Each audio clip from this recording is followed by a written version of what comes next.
Investigators with our white-collar crimes unit are asking for the public's help today on a case that they're currently working. This case is a classic case of bait and switch. It occurred at a Cash for Gold store around Northwest 39th and May.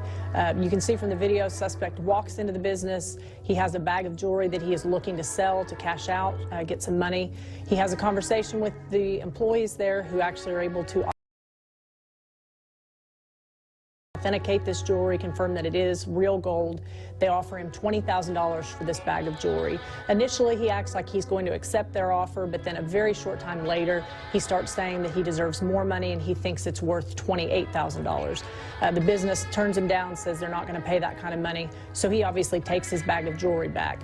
It's assumed at that point by employees that they're going to part ways, that nothing else is going to come of this. But then again, our suspect comes back and says, how about giving me an extra $1,000? How about $21,000? So the employees agree to that price. They pay him the $21,000.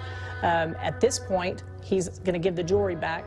And although it appears that he is giving that same bag of jewelry back, he had actually switched it to a bag that looked identical. However, this bag had counterfeit jewelry in it. So the business is obviously out. That's a big loss for them. He's able to get away with the original jewelry he brought in and also that cash.